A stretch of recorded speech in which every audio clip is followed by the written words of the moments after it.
It's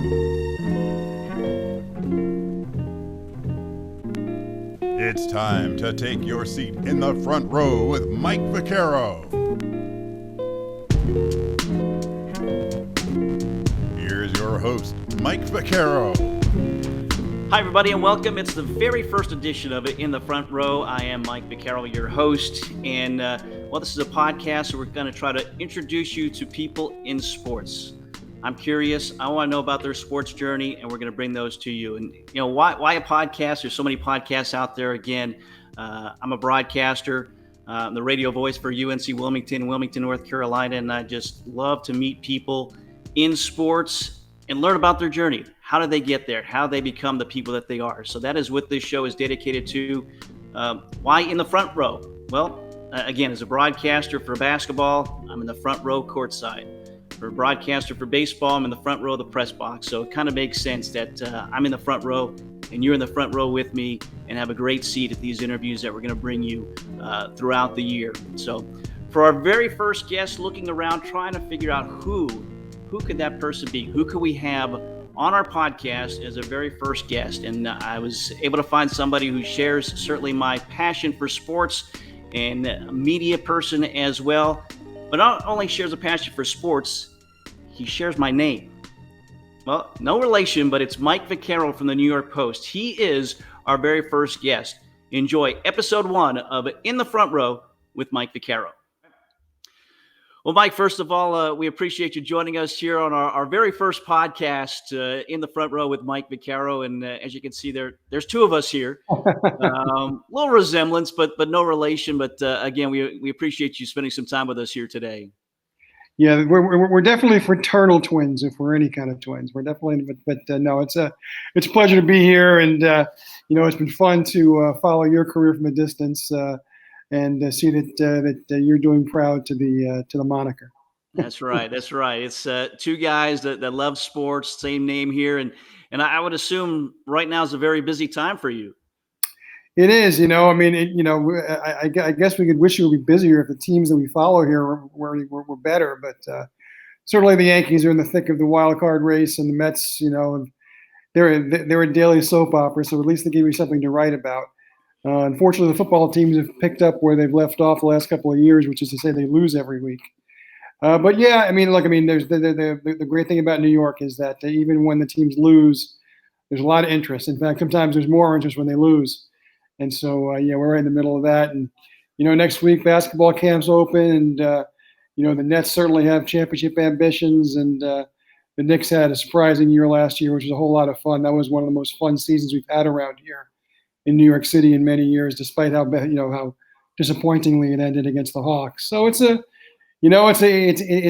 great treadmill, but I wouldn't have it any other way. Yeah, that crossover time of year certainly. Well, again, long time sports writer at the New York Post, but a long story before that, and for you, it started at West Hempstead, New York. What was it like growing up for you, and I guess how much were sports involved in your youth that kind of led to where you're at now?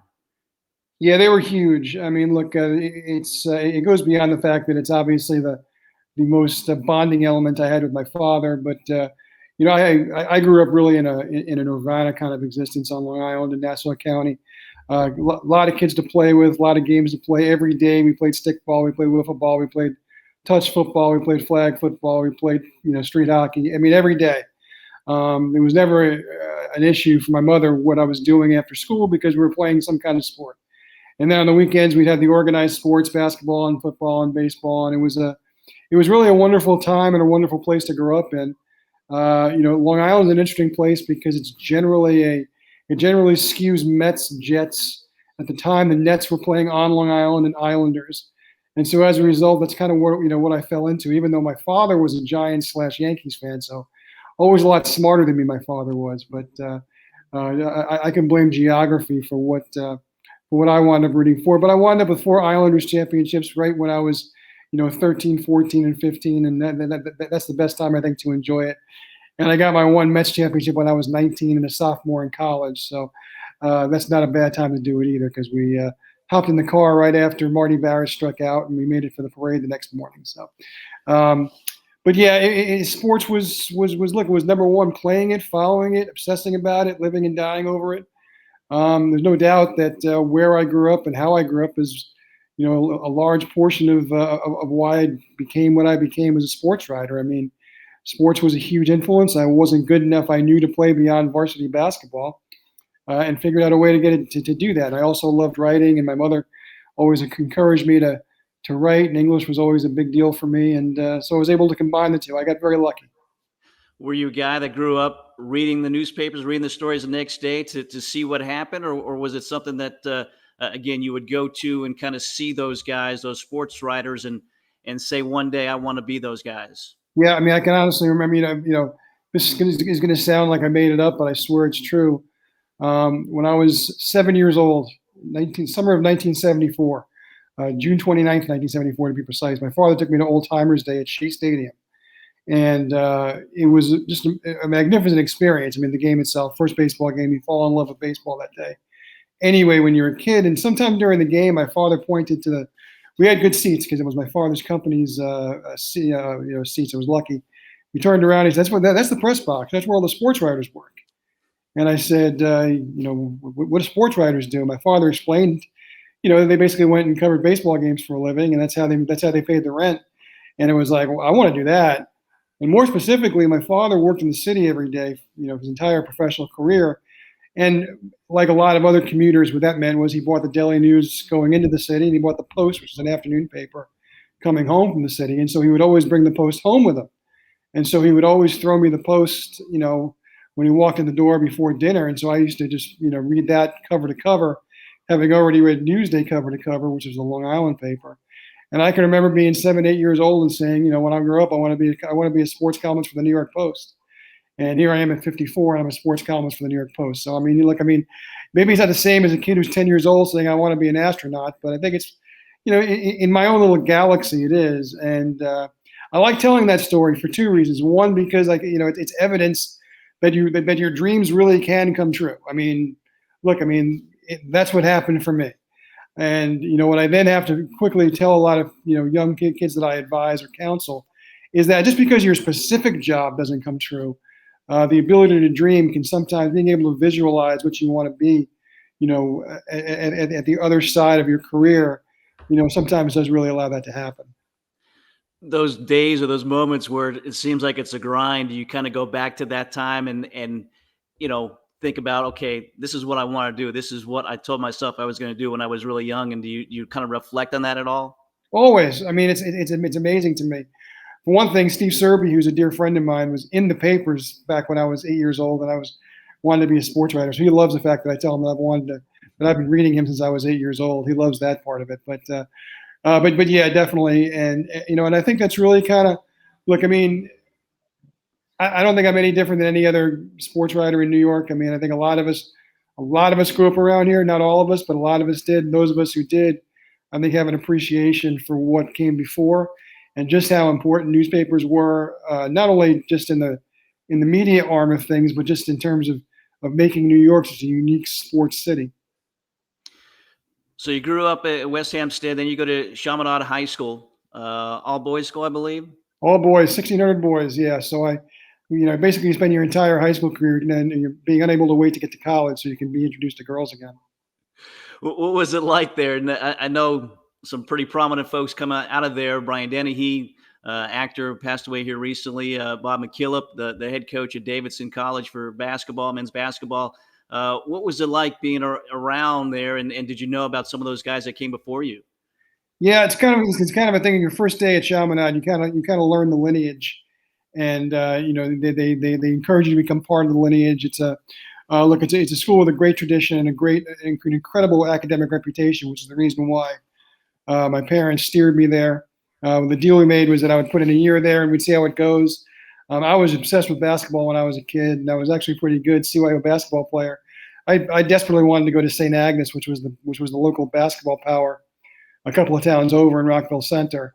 But my dad, who was a musician, and he had played a dance at Chaminade, and you kind of walk the front stairs at Chaminade, and you go right into the gym.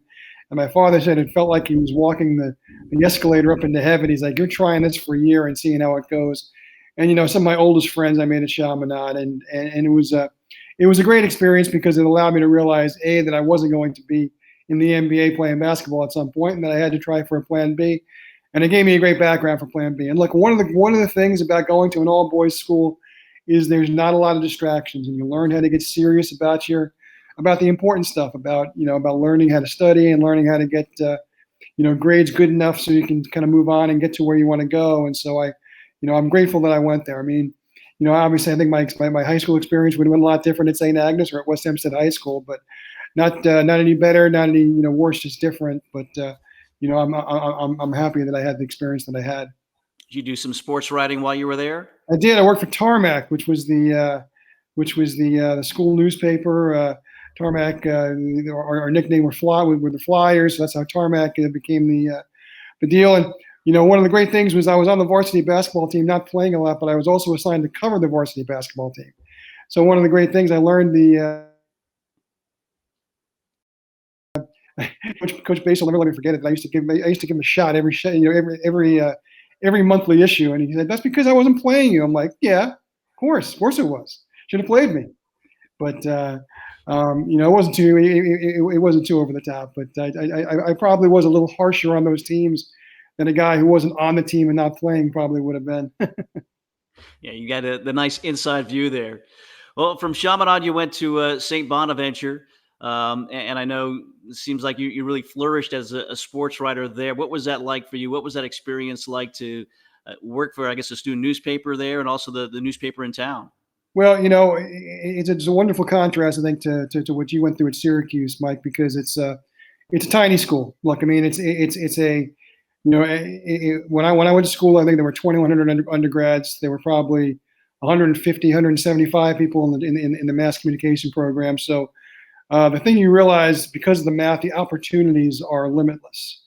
And, as opposed to having to wait until, say, your sophomore, junior year before you get a prominent spot in the newspaper or the radio station, I mean, within a couple of weeks, I had a shift on the radio station and I was covering the men's soccer team and then the men's swimming team and then the basketball team. And then I was the sports editor and then I was the editor. And, I feel sorry for people who sometimes wonder if they made the right college choices. And look, I've gone to a lot of colleges afterward where, I've wandered the campus at UCLA and, University of Texas and LSU, where my wife went to school, and Syracuse, and also, and remember specifically walking the campus at Chapel Hill the first time I was there, and saying to myself, people actually go to school here, and remembering what it was like under the snowy layers of St. Bonaventure. But even with all that, I mean, I know I made the right choice. It was the right dynamic for me. It was the right size for me.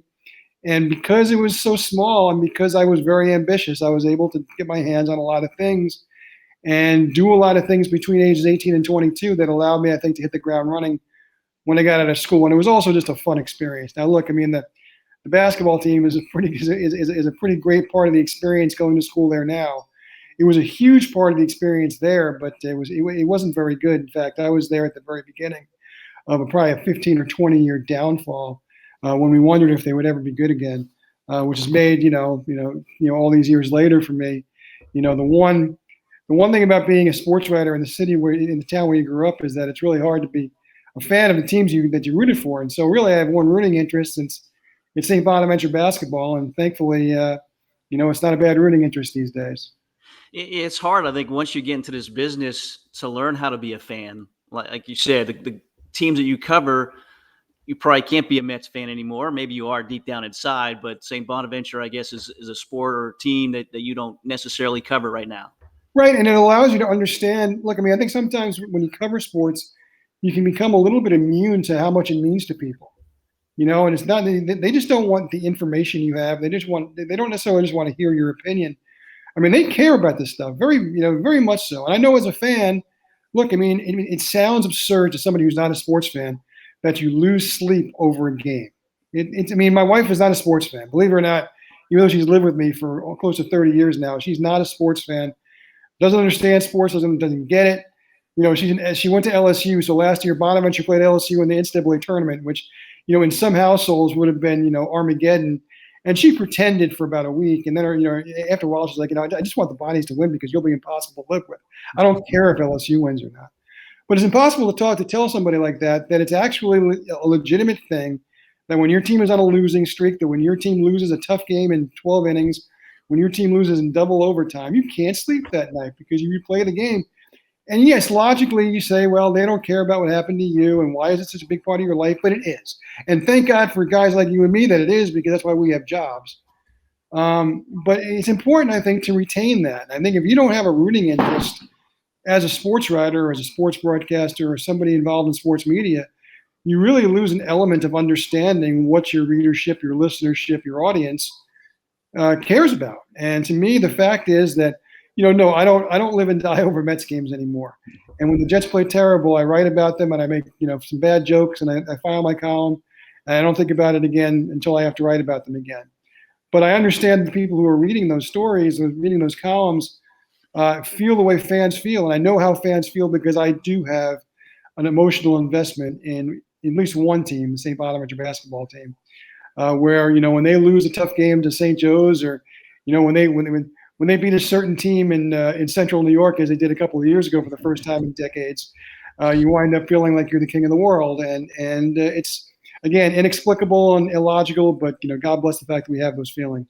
That's right. That's right. Yeah, I claim to be a Syracuse basketball fan these days. Football, maybe not so much. They're struggling a little bit, but yeah, like you said, it's great to have fans, people that are passionate out there to make what we do that much better.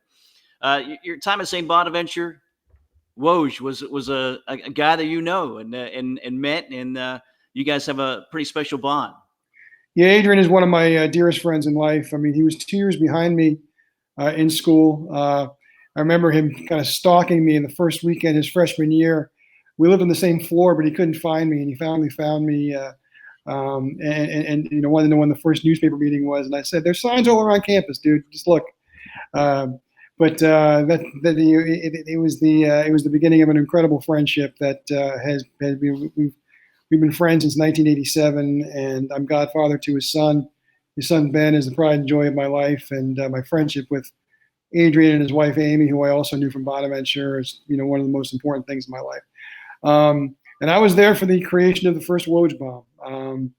As a guy who was 2 years older than him, I was actually the editor of the paper when he showed up. So, from that standpoint, I suppose he would tell you that I was either his first boss, his first mentor, or the first guy that he realized he was smarter than. But 2 years later, when I was a senior, knowing what I wanted to do with my life, I became the beat writer of the basketball team, which is a pretty smart thing. If you have the opportunity to take that, and I'd been the editor of the paper, so I could do what I wanted to do. I did that, and it so happened that the basketball coach was fired that year, and we knew he was going to get fired, but we wanted to break the story. But we were a weekly newspaper, and we were a paper that came out on Friday. Our deadline was Wednesday into Thursday late night, and so it was going to be very hard for us to break that story. And Woj and I were everywhere on campus trying to figure out, what to do. And essentially around the same time, we both got from different sources that the coach was indeed getting fired. And so, but this was like on Wednesday. And so we knew that the local paper at the very least was going to have to pay the story the next day. And the irony is that the beat writer at the local paper is one of my dearest friends to this day. But, it's, business is business. And we didn't want the radio station. Long story short, we had this information, so the two of us cooked up a plan where we called all 3 Buffalo radio stations, and we said, "Look, we have this information. If you credit the Bonaventure newspaper, you can have it." And one of the channels, I think Channel 2, said, "Okay." And so at 11:20, leading the news that night, the Bonaventure student newspaper is reporting. Boom. And look, that was Woj's idea. He said that was the first Woj Bomb. I got a chance to write the story in the paper. I did that because I was a senior and I basically Bigfooted him. And I was the guy who was going to have to go looking for a job in a couple of weeks. So he's never let me forget that either. But later on, Woj also was the guy who broke the story who the replacement coach was going to be. So he was at it from the time he was 19, 20 years old. And he was the same guy, driven, smart, knew who to call, knew what to do. And it's been from my standpoint, having a front row seat to see what's become of that career has been really enjoyable, and we've had a lot of fun. We spent a lot of time actually. He was the sports columnist at the Bergen Record. around the same time that I was a sports columnist in the Newark Star Ledger. And so we actually went head to head for a couple of years. That was a lot of fun too. But our friendship endured, and obviously it was actually during that time that I became godson, or I became godfather to Ben. So. That's great. That's being creative in a time without social media, right? To try to get that news out there Yeah. and kind of beat everybody to the punch. Yeah, it would have been easier now. Just one of us would have been, probably would have been Woj, would have gone to his Twitter account and said, the Bonaventure, or in those days you just put Woj is reporting that Ron DeCarli is getting fired. But yeah, it was a different time, but not quite that easy back in those days. Well, from there, you stay in the area. You worked for the Olean Times-Herald, and that's kind of where you got your start out of school. What was that like for you? Well, it was interesting because it was staying 2 extra years in a place where I went to college, and sometimes you got to be a little bit careful about that because you don't want to be misinterpreted as the guy who's like on the 6-year plan. So I tried to stay to spend as little time as I could in the campus bars, but that was a wonderful training ground. Look for. And look, not just for the 4 months a year when I covered the Bonaventure basketball team is awful, and they really had disintegrated to a terrible place in their history by then. But I chronicled every moment of that, so I think in a certain way now that I'm a fan, I can appreciate the good times even more. But you know what? 8 months of the year, what you're doing is you're doing high school rewrite games, on a Tuesday or a Friday, and you have 100 soccer and volleyball games that you need to get in the paper and get accurate. And look, I mean, one of the things that I know that I've done in the rest of my career is I write well and I write accurately on deadline. And I think it all started there.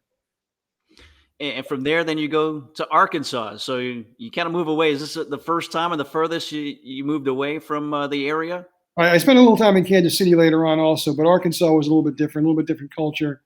I figured I was 24 years old, and it was an opportunity to cover the SEC and to cover Nolan Richardson specifically. He had some great Arkansas teams being put together back in those days, and it was an opportunity to take a job I knew I wouldn't take later on in my life. I went there knowing I would only do it for a couple of years, and hoping I would parlay that into something, not knowing what. I wound up parlaying into more than I bargained for because I met my wife there. But it was a fun job. The problem was the job itself was sports editor, and I wasn't cut out to be sports editor. I always knew I wanted to be a writer. I always knew I wanted to be a columnist. I didn't want to be a guy laying out the pages. I didn't want to be a guy hiring and firing people. I wasn't good at that part of the job, and so that's part of the reason why it only lasted about a year and a half, maybe close to 2 years there. And it was for the best because I realized, once and for all that what I was a writer, for better or worse. But my time there was a lot of fun. It was. In a lot of ways, I was given essentially, 4 extra years of college without having to go to school. The 2 years I spent in Olean, the 2 years I spent in Fayetteville, both great college towns, and an opportunity to cover college sports. And in the case of Arkansas, big time college sports, I got a real sense of what that aspect of sports was like. Intimidating at all? You're still pretty young, covering those sports at a high level, or did you kind of lean back and go back to your St. Bonaventure days to really help you get through, and really fit in at a time like that? I was too dumb to know how dumb I was back then. So, I mean, I don't want to say I was arrogant. I want to say I was confident and ambitious, although I'm sure some of the people there who I still have very warm relationships with would probably tell you that their first impression of me was an arrogant Yankee coming down and, telling them everything they didn't know about everything else. But yeah, I mean, I think that was part of it. I mean, and look, I mean, it didn't end for me well in Arkansas. I got fired there, and it was really the greatest thing that ever happened to me. I won't tell you it was a fair firing. I don't think anybody ever believes they were fired on cause. I mean, like I said, wasn't good at the job. I don't think I necessarily deserved to be fired, but being fired was the greatest experience I ever endured because it's stayed with me every day of the rest of my life. I mean, I understand, what the flip side of success is in every way. It hit me hard. I was out of work for a couple of months. 25 years old, getting fired from the Northwest Arkansas Times. You don't necessarily have a lot of suitors. And I really got kind of lucky that I was able to put my career back on track. But it also made me value the career, I think, more than I did when I was, really young in this business. I just think I always figured I was going to let my talent carry me. And I realized that, part of being successful in this business is playing the game, getting along with people, getting along with superiors, doing what you're told. much like any other job. And, in my case, it took a hard lesson, but it was a very valuable lesson. Well, I think any of us who worked in the media at some point have lost our job for one reason or another. And That's true. like you said, it kind of gets you back on track. And for you got back to New York after that, I guess. I did, Middletown, New York, which is about an hour north of the city. And it was, that was the job that really rescued my career. It was still a time of prosperity among newspapers. So we had a nice staff.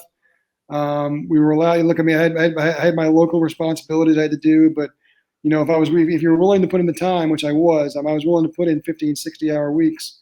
You were able to do a lot of different stuff. So I wound up, basically talking myself onto the Marist College basketball beat, and I wound up talking myself onto the Army football. Helping out with Army football, and being able to do stories like that allowed me. They ultimately invented a column job for me. So that was really the first full-time column I had, and it was just an enjoyable place to work at a time when we still spent money. I mean, look, we're a 75,000 circulation paper, and we travel with all the New York teams in the playoffs. If there was a big, we traveled with the Jets and the Giants. We had actual full-time beat writers for that.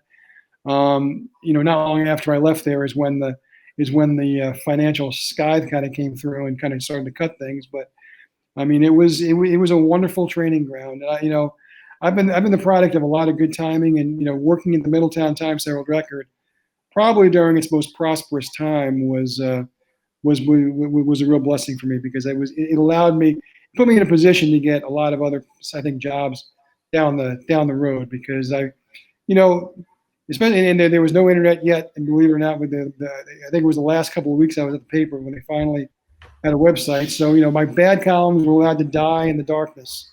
I still have a few of those in my attic, just as a reminder that it always doesn't always come easy. But I was allowed to learn how to do the job and not do it in front of the world. Which I think most young writers have to do now. Unless they're stuck behind a paywall. And of course they'll be complaining about being behind that paywall. But if your work is exposed to the entirety of the world, you better be pretty good, or else you're going to be labeled as any of the labels they give out pretty quickly, and that's not I think the most encouraging way to go ahead in your career. I was spared that.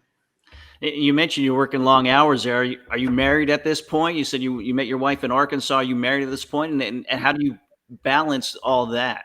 Yeah, we actually got married in right in the middle of my time in Middletown. She actually worked at the paper there also, which was probably for the best. And look, I mean, I don't know what this says about me, but literally from our first date, I explained to her that, what the deal was. This is what I want to do with my life, and this is how I'm going to get there. And part of how one of the things she laughs at every one of our anniversaries is one of the first things I told her was, I work a lot.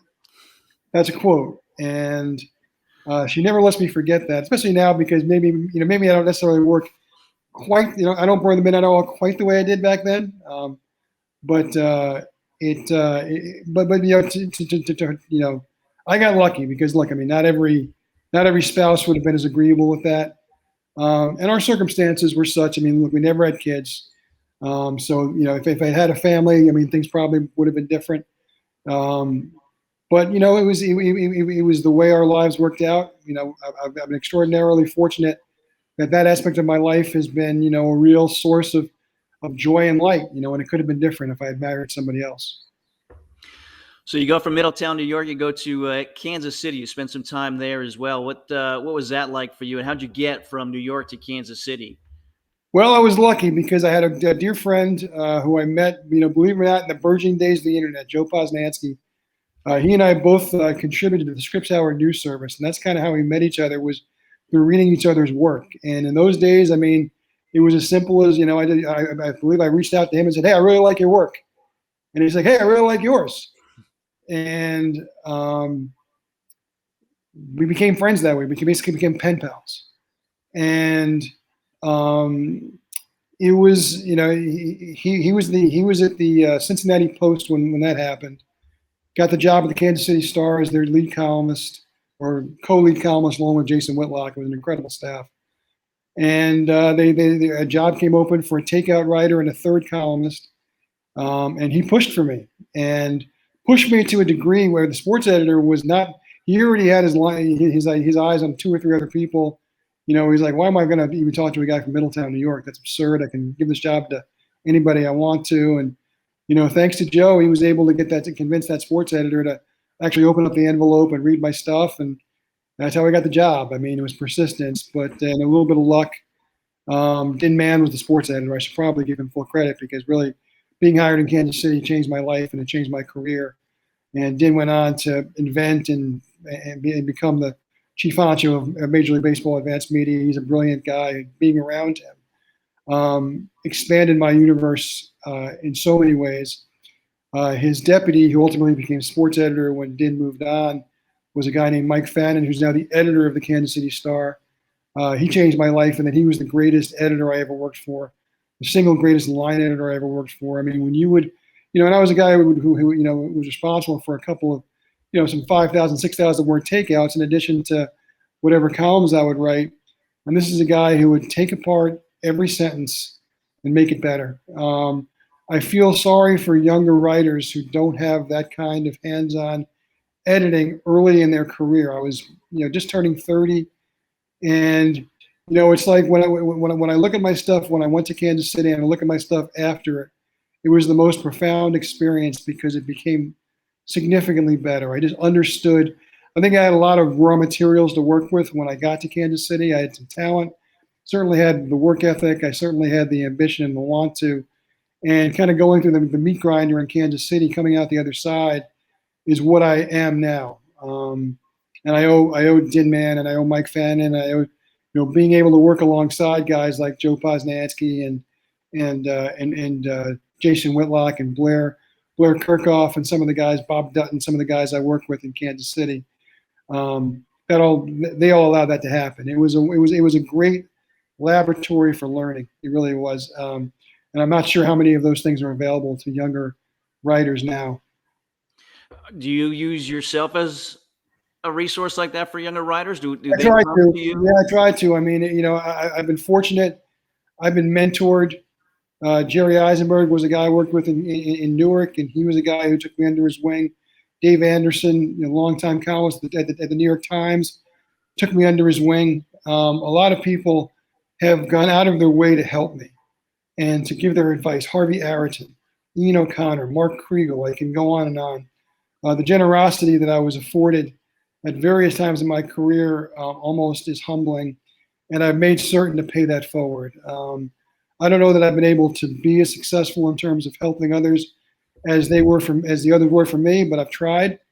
I've tried to offer guidance. Sometimes offering guidance now isn't the same as it was 20 years ago, because sometimes you have to be kind of almost a cautionary tale and explain what they're getting into.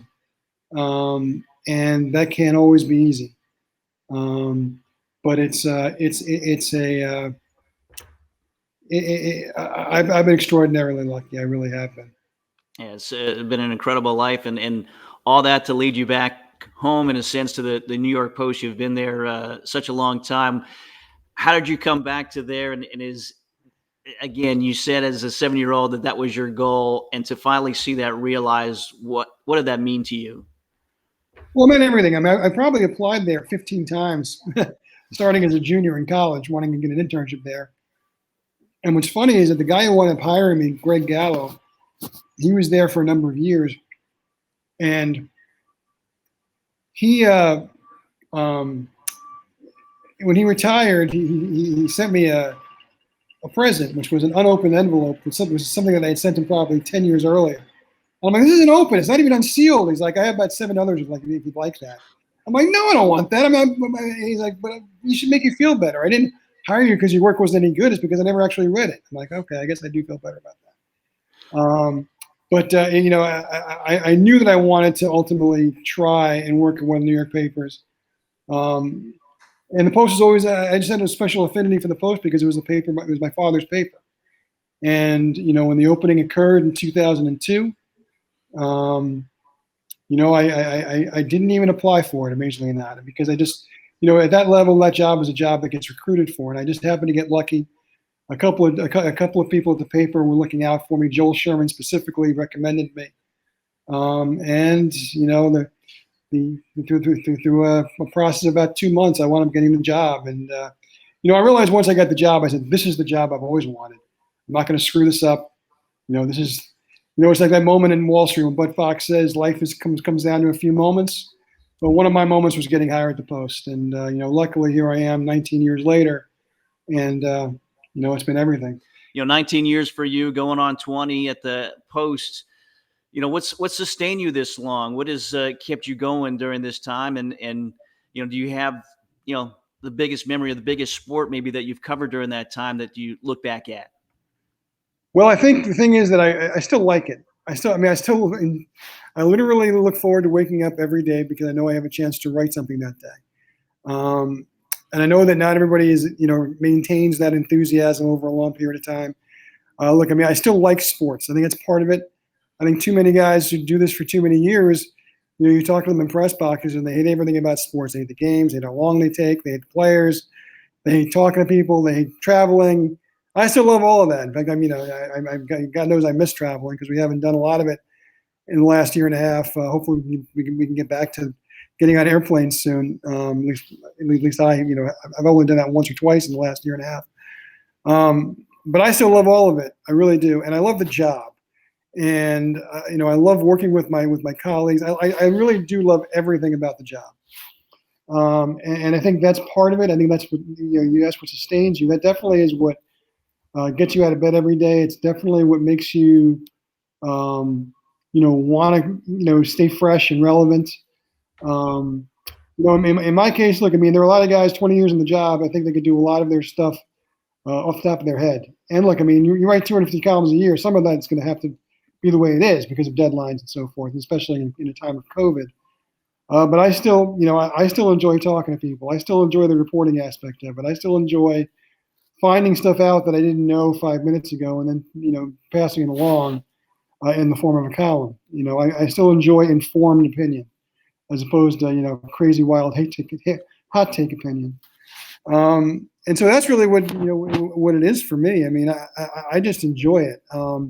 I'm lucky to have found a job I like. My father slogged, into the city for 30 years at a job he hated every day. And the one thing he always wanted to impress upon me, he said, find a job you like, because trust me, if you get one you don't like, it feels like it takes twice as long to get to retirement. And, my father was retirement age when he was my age. I can't even imagine, wanting to go to Florida and go by a pool anytime soon because I still want to be in the game. It's a lot of fun. It really is.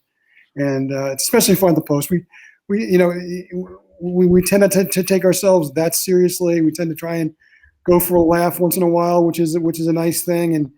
And sometimes that laugh comes from somebody else's experience. And so maybe it's not the most, glaring example of Christian fellowship, but it's still a fun way to make a living. And you speak about being at the games. Are you at the games these days? Have you been at any live events recently? Well, I was. I've had a little bit of a health issue the last couple of weeks, so I've been away. But yeah, I went back to the baseball games, and I did I probably did 25 Knicks games last spring, and I did the entirety of their playoff run, and that was a blast. It was a blast to get back to that. To be back at the Garden, to be back at a place that cares so much, just to be back in the middle of it. I despise covering games by Zoom. I really do. Now, look, it's easy. God knows how easy it is, but we don't want easy. Who wants easy? Easy. You want easy. You play a board game with your, with your wife. It's not. It shouldn't be easy. It should be hard. It should be challenging. You should be challenging yourself 3 or 4 times a week when you're writing a column, and that's. I sometimes feel like I'm almost cheating the game when I'm in a Zoom room because it's too easy. So and not nearly as enjoyable as being able to kind of build your own column, build your own work day, and so I'm really looking forward to that. I'll be back up to speed, in a week or two, and I'll be ready to get to the ballpark, very soon, or the stadium very soon. Well. Along the time that you've been at the New York Post, obviously the Yankees are always a big story there, but Derek Jeter, a huge story. And I know you're a Hall of Fame voter as well, and you voted him in, and he was just inducted here recently. What's your take on Jeter? Do you have a Derek Jeter moment or a Derek Jeter story that just resonates with you?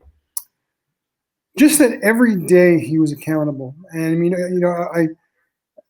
when you try to explain to younger athletes, I think, what we want as media members, it's what Derek Jeter was every day of his career, even before he was captain, and even after he was, one of the dominant players in the sport. He was at his locker every day. He made sure he got what you needed. He wasn't going to tell you a lot. You weren't going to get a lot of insight there, but I mean, he was going to fill your notebook with something, and and then you move on. And he understood that from an early age. I don't think we ask for a lot. Look, I mean, I get it. It can be difficult. We do our share of ripping. We do our share of criticizing, and sometimes it's not so easy to want to talk to us after we've traded you or fired you. I get that, but it's also part of, like, I mean, one of my favorite guys to have dealt with was Terry Collins, who I learned a lot of baseball from, and who I fired probably 5 different times in various ways, and we became a running joke between the two of us. And that tells you what a pro he was. He realized it wasn't personal. He realized that I wasn't going after Terry Collins' job to make him unemployed. He realized I was a sports columnist at the New York Post, and as such, it was my job to critique his job as the manager of the Mets. And whether I was right or wrong, my opinion was he shouldn't have the job any longer. It was a worthwhile opinion, and there were guys like that who are fewer and farther between, because too often now, if you rip a guy, it takes it very personally. I don't think Jeter ever read any of it, so he couldn't take any of it personally. But even if he had, he would have understood, I think. And also, he would have probably laughed and said, all right, so maybe I should get traded to the Reds. Right, guess what? I'm not. And I'm Derek Jeter. I'm going to Hall of Fame. I'm going to get all but one vote. What am I doing? And I think that, I think more athletes should have that attitude. And I think that their dealings with the press, forget whether it be prosperous, it would just be easy. I mean, just, if you put the 5 minutes in to be professional and accountable, your time with the press will be a lot easier and a lot less of a burden. No brainer, obviously, that Derek Jeter's a Hall of Famer, and you said there was one person that did not vote for him, but you're not that guy. You want to put it out on record? You're not that guy. I make my ballot public, so people know I definitely put my check mark next to Derek. I'll tell you what, as somebody who's voted for the Hall of Fame for close to over 20 years, I do wish that they would require voters to make their ballots public. I wish they would. I think that would, look, I don't know why somebody wouldn't vote for Derek Jeter if it wasn't to have a look at me or be able to write a column saying, hey, guess what? I didn't vote for Derek Jeter. But, what do I know? I mean, I just think that, if you have to answer for your votes, even just, without answering for it, just so people know who you are, I think it makes the voting a little bit more accountable. And I'm big on accountability, and I think that would be a big deal. But I don't think we're ever going to get there. No class for 2021, as Derek Jeter was 2020. You did vote, though, and I got down your votes here, and obviously some ones that maybe surprised some people. Barry Bonds, Roger Clemens among those, and they're debated every year. Why, in your mind, are those two guys among those that you voted to be in the Hall of Fame? My opinion on this changes every year. I mean, I spent a couple of years where I didn't vote for them. And in the last 7 or 8 I have, and I will next year on their last time on the ballot. I use 2 arguments. And here's the thing. I mean, the thing, for better or worse, about the Hall of Fame vote is it's entirely subjective. You are a judge, jury, executioner, however you feel, however logical, illogical it may be. Okay. I do vote for them because to me, I mean, this is an argument I use. We all have an idea of when they both started using illicit drugs. And had they instead retired that day, they would have done enough to be Hall of Famers. But I also think that both those guys are so overwhelmingly dominant in their era that to keep them out of the Hall of Fame is to make the Hall of Fame dishonest. And look, I mean, in the same way that I think Pete Rose deserves to be in the Hall of Fame with a statement on his plaque, he was suspended from baseball for 35 years because he gambled on the game. That should be on his plaque. I think this should be on their plaque. And I think that to deny the fact that there was a steroid era in baseball in the Hall of Fame, which is a historical place, I think is dishonest. I really do. Now, I also don't think that these two were products of steroids. There are guys that I can cite, Sammy Sosa, Rafael Palmeiro, a few other guys who I never voted for because I believe they were entirely products of performance-enhancing drugs and wouldn't have come anywhere close to the ballot had they not taken them. Now, I may be wrong, but that's my prerogative to vote that way. I think those two guys were great before drugs, after drugs, and who knows really how many. And there's also a slippery slope. For one thing, Bud Selig is in the Hall of Fame, and he was the commissioner when those guys were doing what they were doing. And when they were doing what they were doing, Hold on, Mike. Mike, I think you're covering up your microphone or something. It's scratchy or something. Sorry, is that better? Yeah, if you just want to talk about Bud Selig there. One of the real slippery slopes is that Bud Selig, the commissioner, is in the Hall of Fame. And he was a guy who oversaw this era. But also, there was no steroid policy for when Bonds and Clemens were in baseball. I mean, they were illegal, so you can make that argument, sure. But there was no steroid policy. They weren't violating baseball policy. So, I mean, look, you can make 100 different arguments. I think they belong. And I think that there are others who did take drugs who don't belong. It's going to be really interesting. I'm not quite sure how I feel about David Ortiz, for instance, who I think is obviously a Hall of Famer, who obviously was part of a test that wasn't supposed to become public, but it did become public. So we know about it. That's going to be an interesting vote. I'm not even sure how I feel about someone like Alex Rodriguez, who again is a guy I think was good enough to be a Hall of Famer. Probably was a Hall of Famer without the drugs, but was caught several times and used after it was became illegal, which is the reason, which is the difference I make with Manny Ramirez too. I mean, he got suspended a couple of times even after knowing what the consequences were. There's no one standard for making this vote, I guess is my point. In the same way we all I think struggle with our consciousness over Curt Schilling in a different way. I mean, I vote for Curt Schilling. I don't necessarily like a lot of the stuff that comes out of his mouth, but I don't think it has anything to do with whether he's a Hall of Famer. I mean, I vote for him based entirely on what his baseball resume was. And, not everybody does that, and that's their prerogative to do it that way. Yeah, again, Bonds, Clemens, Andrew Jones, Jeff Kent, Scott Rowland, Curt Schilling, Gary Sheffield, Billy Wagner were all the ones that you voted for the this past year. Again, the first time since 1960 that nobody was elected to the Hall of Fame. As you look at the game now, who do you see out there that's hands down first ballot Hall of Famer? And does anybody out there, strike you maybe as someone who will get unanimous votes? I think Mike Trout's got a shot. I mean, his career has been literally impeccable except for injuries, and nobody's ever held injuries against a Hall of Famer. I think he's certainly got a chance to be unanimous because he's that good. I mean, clearly Albert Pujols is going to be a Hall of Famer. I don't think he'll be unanimous. I think the last 5 or 6 years has damaged whatever case he was going to make for being a unanimous Hall of Famer. But I do certainly think he's a first ballot Hall of Famer.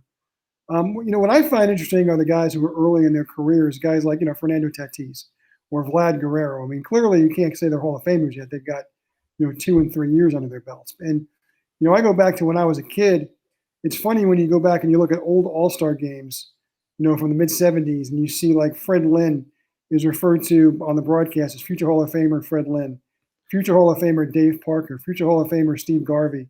There are a lot of guys like that in those days, and they never even came close to going in the Hall of Fame. It tells you what you have to do to be a Hall of Famer, which is to not only be great, but to be great for a long period of time. It's hard to do, which is why I think you can appreciate more and more what it is to have a career like Mariano Rivera had, or a career like Greg Maddux had, or a career like Chipper Jones had, or a career like Derek Jeter had.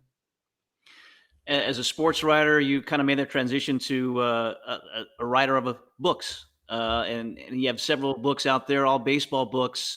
What can you tell us about those, and why did baseball? Why was that the subject you gravitated to when it came to writing your first books? Well, I think baseball is definitely a literary sport. I mean, it lends itself to good writing, lends itself to good reporting, and it's historical. And as much as anything, those books are historical. And, my favorite of the 3 books I wrote a book about 1941 and how important it was to be a sports fan in that year, because all around you, the world was going to hell. Obviously climaxed in this country by December 7th.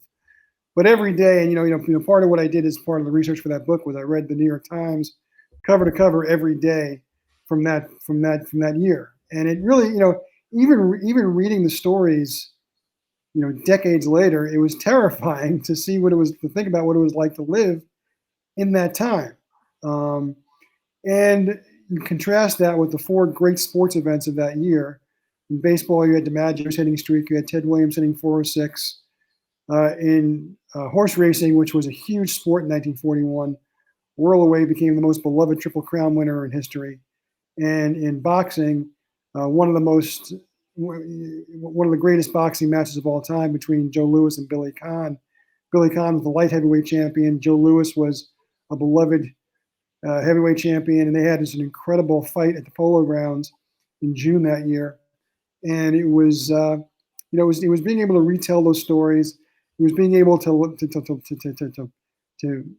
get to know Billy Conn's children. It was the ability to kind of recreate a horrifying time, and how terrifying it must have been to be alive in those days, knowing that as normal as your life might seem today, next week you might be, sent away to an army camp, and who knows what was going to happen the next couple of years.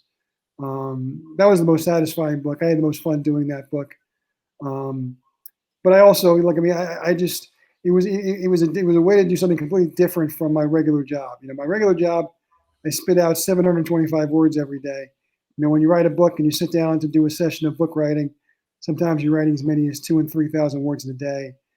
It was a wonderful contrast. And look, I just really fell in love with the subject matter. It's part of the reason why I haven't written one in a while, because I had such a positive experience with the 3 books and the 3 subjects that I really want to be able to wrap my fingers around another subject the way I did with those 3 subjects.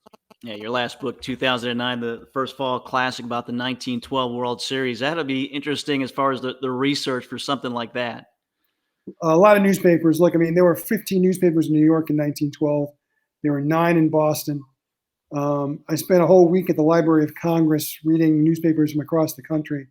Look, there wasn't anybody alive from the 1912 World Series by the time I started my work, so I knew I wasn't going to be doing any primary research in terms of talking to people who had been through it. So I had to kind of recreate the entirety of the time, and it was a glorious time for baseball. It was a glorious time for newspapers, and almost everybody who participated in that series had a first-person column that ran for 5,000 words every day during the World Series. So you were able to really kind of be able to put it together, kind of like a forensic scientist almost, put back together what it was like that time and also that World Series. And it was a great World Series.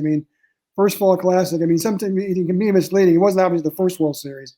That was 1903, but 1912 was the first game, was the first World Series that went the distance. It actually went beyond the distance because there was a tie. So there actually was a Game 8. And without giving too much away, Game 8 was a classic, do or die, winner take all game, the first one in World Series history, and telling that story was just very satisfying. With all the storytelling, with all your work, you've won over 50 awards, writing awards. I often say you're certainly the more famous Mike Vaccaro of the 2 of us, to say the least. But is that satisfaction? What does that tell you about what you're doing to get an award like that? Look, I think one of the things that's true about all facets of the media, Mike, you probably agree with me, is that we're the most self-congratulatory profession there is. That said, and look, I think anybody who gets an award always says, you know what, it's not as important as the work every day. No one I know has ever given one of those awards back, and I certainly haven't given any of them back. I hang them on the wall in my office. I don't obscure them. I'm proud of them, and I think what they do is they just, they justify the work you put in. And look, one of the great things to me, a lot of these contests, is that I know a lot of the people against whom that I'm competing. And, even when I don't win an award, just being a finalist for an award, to me is an incredible honor, because it says that you're worthy to, your work is worthy of the other work in this category. And to be recognized is wonderful. Look, I like to say, and it probably sounds a little cynical and jaded, that my real journalism awards come on the 1st and 15th every month when I cash my paycheck. But look, it goes beyond that. We're not in this just for the money. And clearly, if money was our driving factor, both you and I would probably have done other things. with our lives, and I wouldn't do anything else with my life. I know I enjoy what I do. I know you enjoy what you do. I mean, the job is taking you to wonderful places like courtside at the Riley Center. Watch a Bonaventure Wilmington game, even though the wrong team won that day. But and I'm talking serious. I mean, this job has taken me to Australia. It's taken me to China. It's taken me to Greece. It's taken me places that I never would have ever been able to go. I've covered, 15 Super Bowls and 10 Final Fours and 20 World Series, and I wouldn't have done that. I just wouldn't have. I've been fortunate, and I know that the job has taken you places that you never thought you would ever be, and that's what it is. I mean, that's it. It's a life experience that is unmatched, and I hope for the health of our businesses going forward, because I want other guys to experience what I've been able to experience, not just the travel, but the satisfaction of doing the work, the satisfaction of on deadline writing about the Giants, your hometown football team, winning a Super Bowl against an undefeated team. Writing on deadline the Mets going into Dodger Stadium and winning Game 5 of a playoff series. Writing on deadline going to an Olympic event. I always tell people the greatest sporting event I ever saw was a badminton match in Sydney, Australia, that I just happened to wander into. And it was just the most extraordinary 2 hours of, 5,000 Malaysians screaming at 5,000 Koreans, and the Malaysian team winning on the last shot of the match. Most amazing thing I ever saw. That's a joy. That's a gift. And that's really, that's what I wanted when I pursued this. And, I just feel so gratified that I've been able to do this all these years later and have the experiences that I've had, gone the places I've gone, and written the columns I've been allowed to write.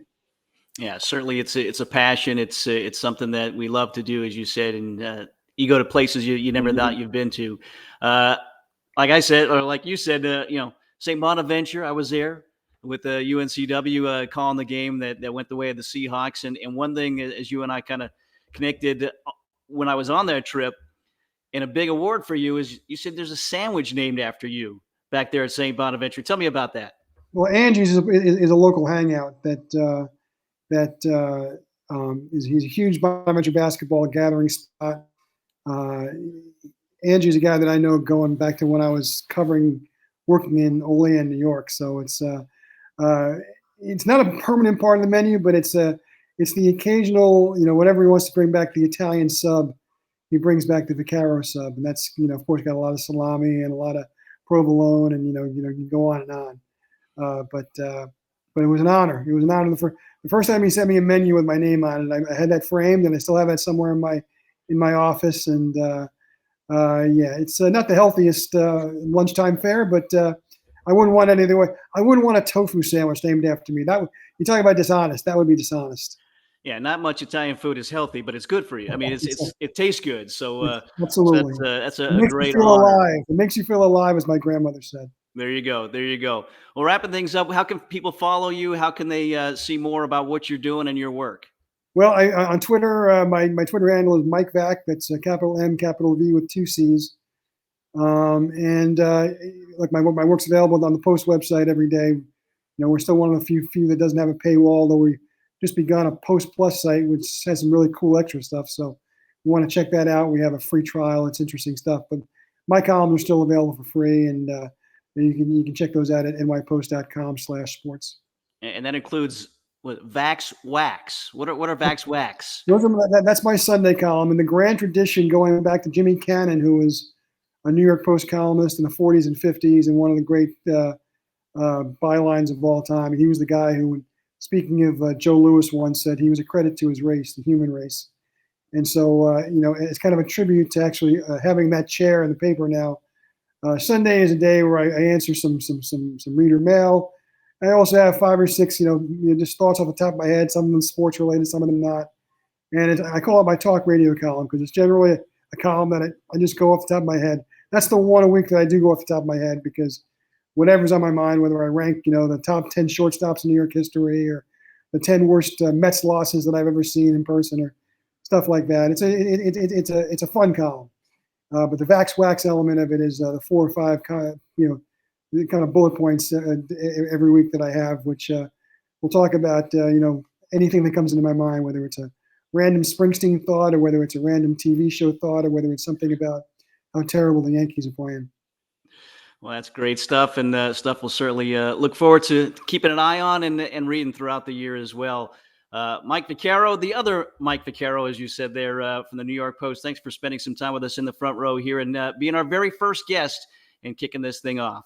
I am TOMV forever. The other Mike Vaccaro, it's fine, and I'm proud to. It was a lot of fun to spend some time with you, Mike. Thanks for having me on. Well, again, my thanks to Mike Vaccaro from the New York Post for joining us today, our very first guest, episode number 1 of it, in the front row. And a special thanks to Dave Gorin with the executive director of the National Sports Media Association will help get me connected with Mike Vaccaro for that as well. And also for J.R. Quitman, our creator of the show, producer, director as well. We hope you enjoyed it. If you do, subscribe to our YouTube channel. We'll have more coming up soon. And again, some more editions of In the Front Row with Mike Vaccaro. Have a great day, everybody.